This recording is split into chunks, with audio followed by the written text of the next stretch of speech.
So we gonna like to introduce the new year. Real life podcast.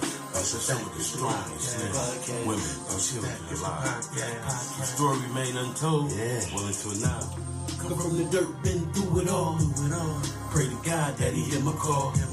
I used to stumble, but I never crawled. I bounce back like a round ball. Come from the dirt, been through it all. Pray to God that he hear my call. I used to stumble, but I never crawled. I bounce back like a round ball. Peace and blessings to everybody today. Welcome to episode number 2 of Bouncing Back the Podcast. This is a podcast where I sit down with individuals who have overcome some of life's hardest obstacles. Today I got brother Hakim Crampton sitting down with me. Very powerful brother in the community, not just in my community, but all over. You know, any kind of injustice or just helping a young brother out, man, that brother is there. So I got a chance to sit down and, talk about his transformation, talk about the years behind bars, what made him transform into the man he is today. So we're just sitting here waiting. Give us 2 minutes. Brother Hakim Crampton will be sitting right down next to me. Peace and blessings. Bouncing Back the Podcast. Let's go. Man, we sitting down with Mr. Hakim Crampton. We right back, man. Thanks to our sponsors. Okay, so listen.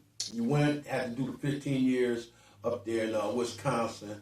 So you got home and you came straight back to Michigan, right? Straight back. So what was the point? When did you know that you had to change? Was it a certain point while you was in prison, or was it because of being found guilty, for something that you didn't do? Was that what it was? Yeah. What made you turn around? Right. Well, in reality, like you said, remember how you once knew me at one period of my life when I was, charismatic, talented, creative, those real gifts and talents of who I was, lie dormant for so long. Right. So it was only a matter of time before they resurfaced. Come back. You know what I mean? And this presented the perfect opportunity for them to resurface. So really what it was me being in that situation, not being from Milwaukee, locked up, right in the heart, because Milwaukee is an hour north of Chicago. Yeah, no doubt. So many of the heads, the chiefs, the Incas, all these different individuals, man, these ministers from Chicago that, is a part of these street organizations, I was locked up with them cats from the county jail, in the streets, to the county jail, all the way to the penitentiary. Mm-hmm. So I'm thrust into this where I'm from. Right. You know what I mean? Right. So, it was a big shift to be locked up in Milwaukee, and that allowed me to observe what was around me because I was isolated. Mm-hmm. So now I had to really be, I had to really determine if I was going to be like an animal, right? You see what I'm saying? Or become enlightened as I'm peeping my whole situation. Like, let me figure this out, because at the same time I'm here for crime I ain't even committed. Man. And I gotta fight this. Mm-hmm. And I gotta live in this environment. Right. So I had to kind of almost instantly realize who I really was. Right. You know what I'm saying? And I was fortunate that it happened early only because I had the celly that I had, and I had the instinct that I had. And those two things came together, and it was like the birth. And that's that was my next question. Was it anybody, just one person that really influenced you to be like, yeah, I'm going to change my life? Yeah. This brother named Kenneth King, man, we call him Yada, man, Kenyatta King. Shout out to Kenyatta King, man. Brother. My first mentor and inspiration, man. Deep. And I had picked up a copy of the autobiography of Malcolm X off the book cart. Mm-hmm. You see what I'm saying? And the first time the book cart came through, whether it was a week later, 5 days later, 2 weeks later, however soon it was right away. She came through and I seen it, black and red book, X Malcolm, you know what I mean? I grabbed it up, you know what I'm saying? Took it to my cell and put it on my shelf. So it sat on my shelf for a good 2 weeks. So one day Yada said, Bones, because they call me Bones up there too. Bones. He said, Bones. He said, what you gonna do with that book? Right. I said, what book? He said, the book on your shelf. What book you talking about? You know what I mean? Like, I wasn't even there. You know? He was like, the autobiography of Malcolm X. I said, oh yeah. I said, I'm gonna read it one day. He said, when? He said, you know what that book is? So he kind of started like talking to me like, do you know what you got? Like you sit up there with that on your shelf, and do you see what's happening in this jail? Yeah. And you got that? Like you just got the key.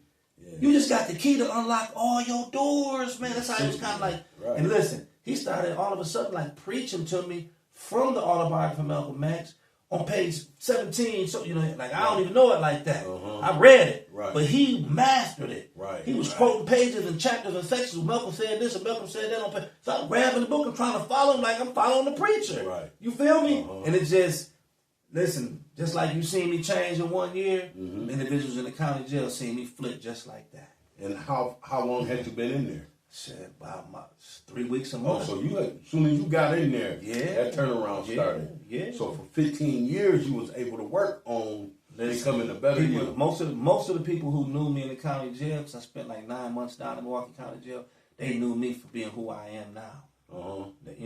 Only a few of the people who started out with me in the very beginning, like from the city jail to the county jail when I first got there, the cats that was on the tier with me, you know what I'm saying? Like when I first got there. Yeah. But then they seen me morph. Okay. Right away, and seeing who I became, and you know what I'm saying. I had to knuckle up in there a couple times too. Right. You know what I mean? Yeah. Oh yeah. That's you just got to. You know what I mean? It's not because that's anything we promote or advocate. Protect yourself. But with those things, when we find ourselves in those predicaments in life, we gotta, you know what I'm saying, deal with the circumstances, man. Right. So it was something different to be locked up in Milwaukee. Yeah, being in there 15 years and you finally got paroled, or they let you go. So you were still found guilty of that charge, and what they finally gave you a parole? So, this is how it unfolds so people really truly understand the depth of what's really happening with me in my case and why I am who I am. You see what I'm saying? Why I advocate and fight the way I do, because our systems is broken. You see what I'm saying? Yeah. So, I was never able to actually take my case back into the court and vindicate myself. I had continuously lost. I won, lost, lost. You see what I'm saying? And I was having split decisions in my appeal. Okay. So I had a strong case. Everyone knew I was innocent. People at the trial, when the trial ended and they wrote the story, it was kind of like they wrote the story with, we know this isn't an ending story. Right. You know what I'm saying? The story ain't over in this case. Because it was clear that this man is innocent. You know what I mean? So after they had wrote articles about me, you know what I'm saying? I was connected nationally, internationally, different people around the world. I had my life inside the penitentiary was a whole nother life. Who I was connected to nationally, internationally, the power I had in the penitentiary, the respect I had, the leadership I had, all those things. That was a whole life. 15 years. I was you see what I'm saying? The Wisconsin Innocence Project ended up picking up my case. Okay. And they early on was wanting to take my case, but I was too early in the bit. And they had people who was on the list before me who had longer time. Exactly. So they prioritized them to represent them. But what happened was Centurion Ministries out of Patterson, New Jersey, this organization locally there that fight for people that's been wrongly convicted, they connected my case to the Association of Officials Wrongly Convicted. That was Reuben Hurricane Carter's organization he founded. Okay, yeah. You remember the movie Hurricane? Yeah. Right. I think my brother did something with him, had him up at LB in college before. Probably, yeah. When the song he was telling me about.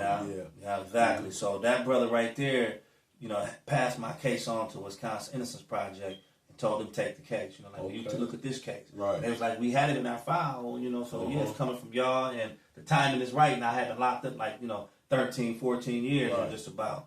So they came and started representing me, man. I was in Oklahoma, though, because Wisconsin was overcrowded. They shipped all the leadership. Anybody that's involved in any prison leadership, whether it's religion, gang, or whatever, you know what I'm saying, they shipped them up out the state. They shipped us to Oklahoma. So I had attorneys who's not willing to fight for me, but they ain't got no access to me. So by the time I got shipped back to Wisconsin, them attorneys had graduated and moved on with their careers, and I had to wait for the new session to start, new semester, new group of people to volunteer for the program, etc. I was blessed to catch the individuals I caught to represent me, because had it not really been for me having the power of Innocence Clinic, the Wisconsin Innocence Project fighting for me, you know what I'm saying, saying this man is innocent, that we looked into his case. One of those attorneys became a prosecutor, and now is a prosecutor of a whole county. Right. Like, you see what I'm saying? This is a prosecutor. Right, yeah. He ain't graduate with his law degree to go become a defendant, but he defended me in the Innocence Clinic because he in his mind believes that safety in our community should be number one priority. You know what I'm saying? Law enforcement, that we should be prosecuting people who, you know, are a threat to society. Right. And the people who aren't shouldn't be charged, shouldn't be prosecuted, and should be let go and not charged like me. So that's why he represents people like me, because you know I was one of the people he truly believed in. Right. I still talk to him every so many years. I still holler at him. So anyway, they represented my case. Yeah. So anyway, man, they represented me, and before they could file a motion, I knew somebody that knew somebody. You see what I'm saying? I knew somebody that knew the chief that used to be the parole chairman. I knew somebody that knew him. Right. You see what I'm saying? Mm-hmm. So they was able to say, hey, will you meet with his attorneys, his mom, investigative journalists, community people who support him? Will you meet with them? Right. So he was like, he agreed. He already looked at my file and looked at how I was living my life in the penitentiary. Uh-huh. You see what I'm saying? So he was like, I'll meet. So he met with my mom, my attorneys, you know what I'm saying, the two attorneys who represented me, you know, met with, you know, other individuals, you know, that was in the community that was supporting me. And he agreed to let me go. You know what I'm saying? That was in 2006. So I got a parole in 2006. So, but Wisconsin law is that when you sentence to serve time, you got to serve your whole time. Right. So if you get 20 years and you do 10 years, you got to do 10 on the street. Right. You don't do no just do 2, you good. Your parole. And now they let you go. They don't do that in Wisconsin. So I got out after 15 years So I got out after 15 years on a 45-year sentence. Mm-hmm. So that means I had 30 years of paper. Whoa. So I've been out 19 years. And so I got 11, still on parole. So, man. You know what I'm saying? Go ahead. I know so many brothers because, you know, I've been incarcerated a lot of years too. And, you know, I know a lot of brothers that be in there. And when they be in there, they be on that book. You know, they focus 100%. But I saw a lot of them, once they get back to the streets, they revert back to the old ways. Wow. How do you stay focused on, you know, because a lot of times, a lot of brothers only can do it because they are locked up. You know, the temptations of the world just be a little bit too much for them. Yeah. So how do you deal with that? How do you stay focused, even not being incarcerated, and staying focused to what you believe in? Yeah. So I got 2 responses to that. The first response is simple. You know, some people are just by divine decree blessed. Right. You know what I'm saying? By the Almighty. Right. You know, to be chosen, to be who they are. Man. You see what I'm saying? 100%. You know, some people are just blessed and chosen. That's right. You know, and on the flip side, being blessed and being chosen, you know, when you think about it logistically, I was 18 when I got locked up. You subtract the first 5 years of my life, I'm just a child, an innocent child. And so I lived, you know what I'm saying, 13, 14 years, growing up as a kid, becoming who I became, or morphed into who I became. And then I turned 18 and went to prison and spent the next 15 years until I was 33. Right. Mathematically speaking, you see what I'm saying? Yeah. You know, until I was 33. So I grew into, this is who I am. This ain't because it's not a front. No, this is because this is to get out of prison. Nah. This is the development of what was in my nature, what I was chosen for, what I was blessed to receive, and that's why I had to go through that, because that's what I'm saying. Like when I went to court and I knew I should have been found not guilty, I knew I had a divine purpose. I went back and was waiting for the verdict. You know what I'm saying? I went back and prayed and said, you know, and prayed to God Almighty. Was like, if I'm not ready to go back to the streets, then I can understand if I'm being kept here until I'm ready. I said, but if I'm ready, because of the little 9 months I was locked up, I was on something. I had the dictionary, was like my Bible in the county jail. People who know me knew I walked around with the dictionary. Right. You know, I go to breakfast with the dictionary. Right. You see what I'm saying? Like in my early years, you see what I'm saying? I feel it. And so, you know, that's how I began to really sprout. That was the seed that germinated. You know what I mean? So, you know, that's just who I am, man. And that's what you call putting it in God's hands. Yeah, for sure. Put it in God's hands, and I'm going to let you do with me what you need to do with me. Man. And it took them years to become what you are today. The belly of the beast. Yeah. So, I see you wrote a lot of books, man. Tell people a couple of things about your books. Yeah, you know, and I meant to bring my duffel bag with me because I was going to bring all my books, really, to be honest with you, and show you, you know, before we got on air, just to really show you, man. I've been writing books since 1992. Okay. So when I went to the penitentiary, now I got locked up in 91. By the time I was in the penitentiary, I wrote my first book when I was in quarantine. Okay. I hand wrote it. Right. Took that handwriting copy, sent it home. My mother typed it up in book format and printed it and published it. Oh. That was in 1992. Right. See, people don't even know that. You see what I'm saying? So in 1993, I wrote another book. You see what I'm saying? Right. And I wrote that book from the hole. So I wrote that book from solitary confinement. Sent that book home. My mother typed it up. You see what I'm saying? Put it where it can be printed in book format, but I never printed it in book format. But I cut me out one copy and made my own book binding in the penitentiary with the backs of paper. Legal paper, turn that into the hard cover of it, and put my book, cut it up and fit up in there, and have my own book in there. So you know what I'm saying? So I was growing, I was sprouting, I was producing fruit. 1994, I wrote 2 books. You see what I'm saying? Shouts out to moms, man, for the support and love. Oh man, for real, she carried the whole weight. Right there. I'm telling you. Shouts out to mom for that support and love. What would we be without you? Yeah. So I write book after year, I'm writing books, man. You know, full-fledged book, table of contents, you know what I'm saying, fully referenced and sourced, you see what I'm saying? Man, that's beautiful. Book covers, you know, so I ended up building up a reputation in prison for my books, where people needed my books. So people would order my books from all over the United States. I put an ad out in the Final Call in the Muslim Journal. The next thing you know, my mom's address on the north side got bombarded with mail. She was sitting there running back and forth to empty prints, printing copies of books, moving books through the mail. People don't even know that. We're talking the 90s. Yeah, people don't even know that. You see what I'm saying? This is stuff I never knew. I never knew this. Yeah, I know people all over the country, man, that was, that wrote me for their material, wrote me for knowledge and understanding when it came to, Islam.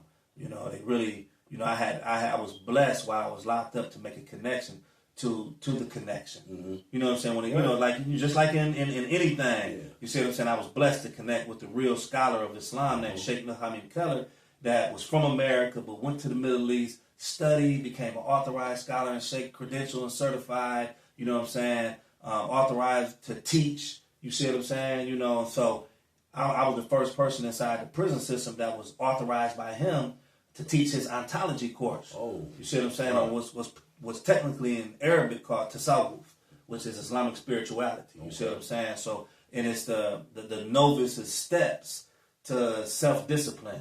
You see what I'm saying? To become, I don't want to use the word purified, so to speak, but to become clear. You see what I'm saying? So there's a lot of, spiritual rigorous steps that people take, like what people have recognized as mantras, certain prayers and certain chants. And they can unlock certain codes because the words that you articulate and the way that you articulate them produce a vibration that open up certain cores of the body's chakras. You see what I'm saying? And that exists in Islam too. It's God body, no doubt. You see what I'm saying? And I was authorized by the Sheikh. He came all the way from Jordan to come see me. Came all the way to the prison. I had it all arranged, got it approved and everything. And he came in and blessed us. You see what I'm saying? And I took the path directly from him. So I had a real life inside prison that was at another level than when I came home. So that prepared me to, when I came home, to start producing books again. You see what I'm saying? So my books on the outside is different than my books on the inside. Right. Okay. What year did you leave Lansing? I left Lansing in 91. And you was how old? I was 17, turning 18 when I got to Milwaukee. I turned 18 in Milwaukee. Okay, so right now, if you were sitting down with that 18-year-old that was about to leave and go to Milwaukee, what would you tell him?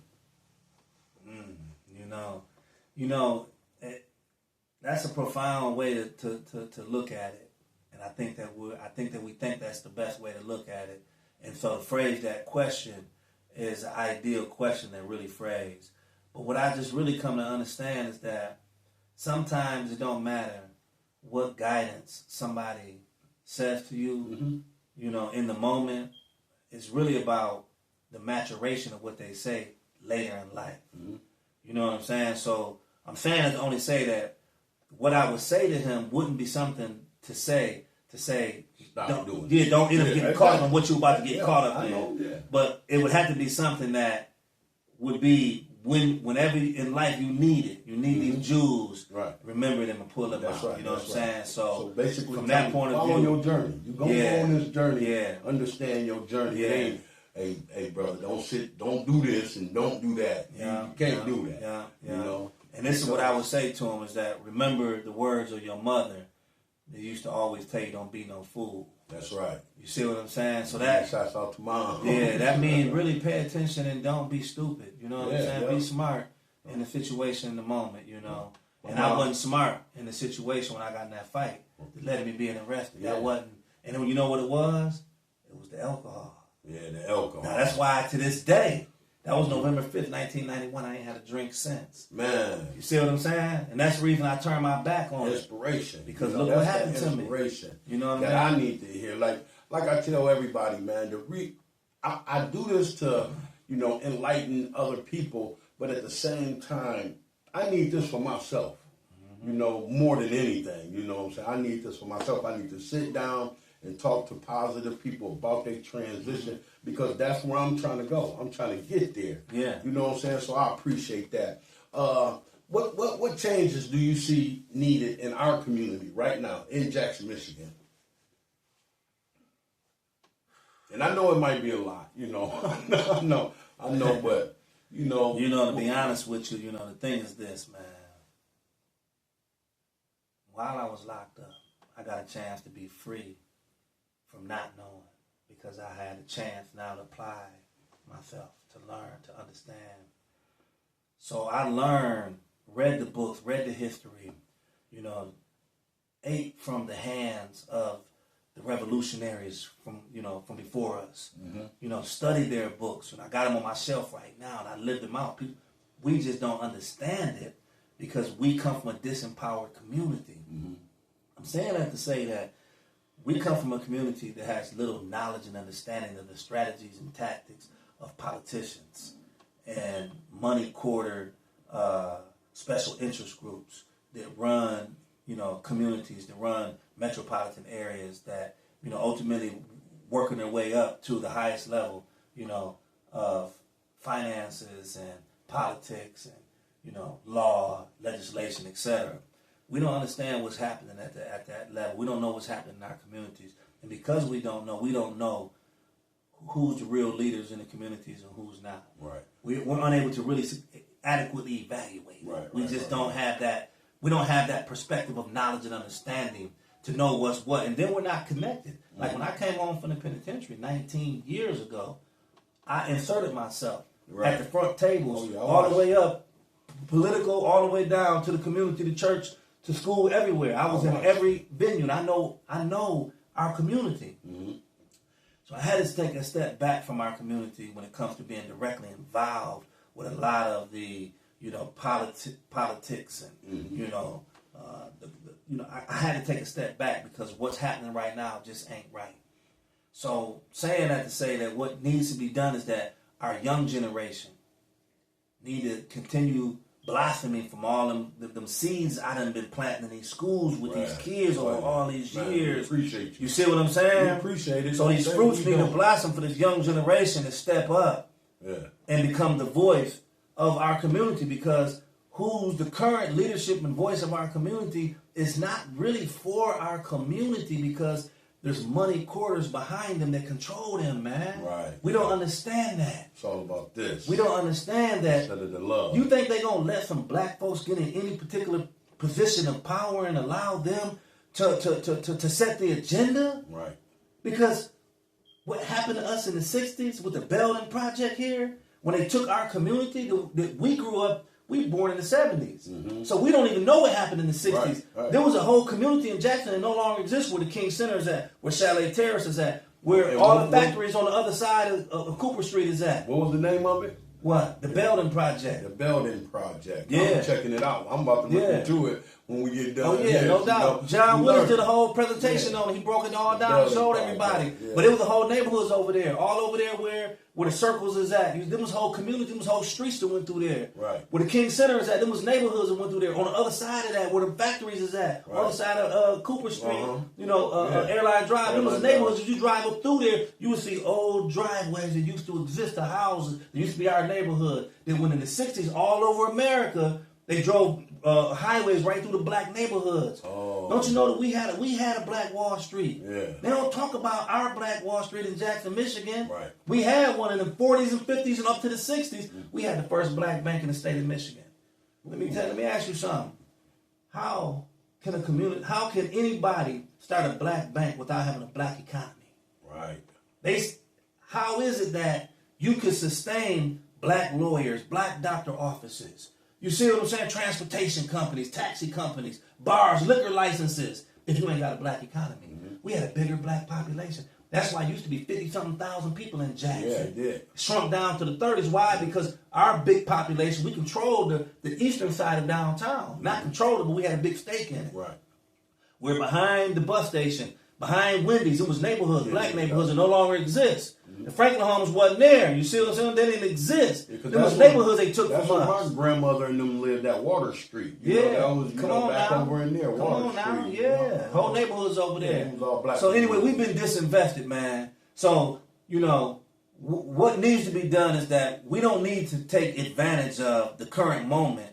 You see what I'm saying? We need to be really figuring out how we really rebuild and reinvest into the community. Instead of spreading money around to little pockets to help support, which is great, okay, which is phenomenal to help support small businesses. It's great to give them starters.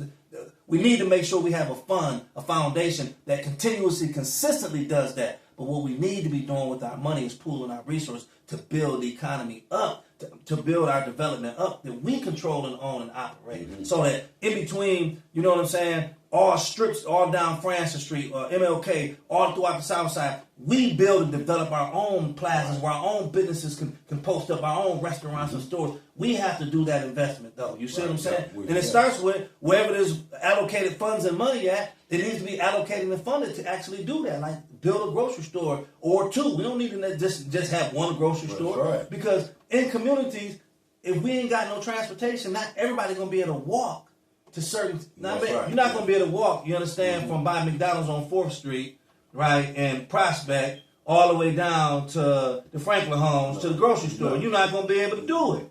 You still need one over there on Prospect by you. You see what I'm saying? So what I'm saying is that we got to really be thinking about broad scaling and building our community and prioritizing our community. We have to really prioritize our community. The rest of Jackson been prioritized for the last 120 years. You see what I'm saying? We've been disinvested. And a lot of people sometimes look at that as opportunity for themselves. I'm not trying to point no fingers and saying there's nobody doing that right now, but what I'm saying is that we have to inspire the next generation of people to be involved and make sure that they're at the table to determine what happens in their community, man. So that's what needs to be done, is that we need to pull our resources together, inspire the next generation to step up and step into this arena. Man, that's deep. All right, I want you to look at the people, man.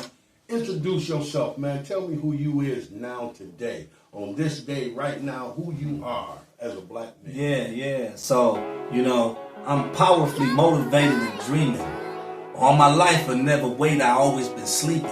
So in my sleep I'm dreaming, I'm envisioning. Envisioning life that only takes up provisioning. Provisioning my soul because I'm trying to reach the goal. There's goals and gold mines of souls. So we speak truly from deep within our souls so them young children's lives can grow. That's the message I live, that's the message I breathe. That's the message I live, that's the message I teach. I speak it, I reach it, I teach it. Mama Tony B say each one reach 3. While I wait for the homies in the tree, they used to hang us up in lynches from the tree. Now they dead back in the day and their homies is crying because they can't sleep, because we still got the visions of the trauma from historical visions of bondage. And we waking up every day because they shaking us. They shaking us till they break us. But we bouncing back because they can't break us. So we bouncing back because they can't shake us. We live in this life, we won't let them break us. There's no justice without us. One. Peace and blessings. Bounce back to podcast. Thank y'all for coming out. Man, shouts out to my boy Hakim Crampton. Love you, bro. And you are the teacher, man. Philosopher, man. You know, I think you have risen our community. You know, because, and the reason why I say this is because just 2 days ago, my brother came through and told me he was going to be on the show, and he said, oh, I need to talk to him real quick. And I said, what's up? He said, man, I got a little community, a little problem going on at the school. You know, and they trying to bring the streets into the school.